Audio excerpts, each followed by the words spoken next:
लोकांच्या अपेक्षा खूप उंचावलेल्या आहेत आणि आत्ता सरकार म्हणजे वेगवेगळ्या पातळ्यांवर काय काय गोष्टी करतंय. तुम्हाला जे सरकारच्या आत्ता सुरू असलेल्या गोष्टी आहेत त्याच्याबद्दल एक फौजी म्हणून तुम्ही किती समाधानी आहात? आणखीन काय व्हायला पाहिजे होतं असं तुम्हाला वाटतं का जे केले ते परफेक्टली ऑल राईट आहे असं तुम्हाला वाटतं? सगळ्यात पहिली गोष्ट म्हणजे 3-4 स्टेजवर हे काम होतं. सगळ्यात पहिले टॅक्टिकल लेव्हलवर ऑपरेट करणं ते आमचं काम आहे.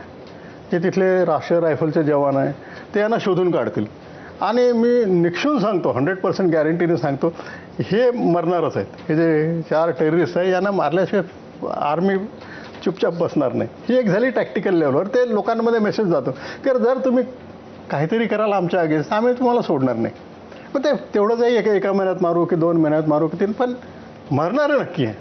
त्याच्यानंतरची गोष्ट आहे की little higher level operational level म्हणजे कुठे एका ठिकाणी जाऊन अटॅक करायचं वगैरे.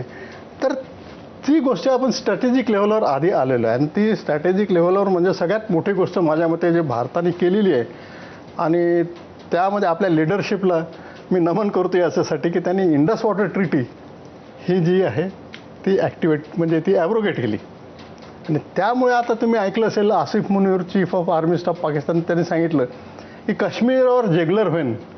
काश्मीरचं त्याचं काही लेणार नाही. जुगलर व्हेन ही आहे पाणी. जर काश्मीरचं पाणी संपलं तर पाकिस्तानमध्ये राहिलं काय? तर ही त्यांची जुगलर व्हेन आहे आणि ही जर आपण थांबवली तर मला वाटतं याच्यापेक्षा मोठा निर्णय कोणता नाही. आणि मी थोडंसं सांगू शकतो की 1960मध्ये ॲक्च्युली आपण निर्णय घ्यायला नव्हता पण तेव्हा आपण हा निर्णय घेतला तेव्हा आपल्याला काही गरज नव्हती कारण त्या नदीचं पाणी वापरूच नव्हतं शकत. इव्हन आपल्याला ज्या 3 नद्या मिळाल्या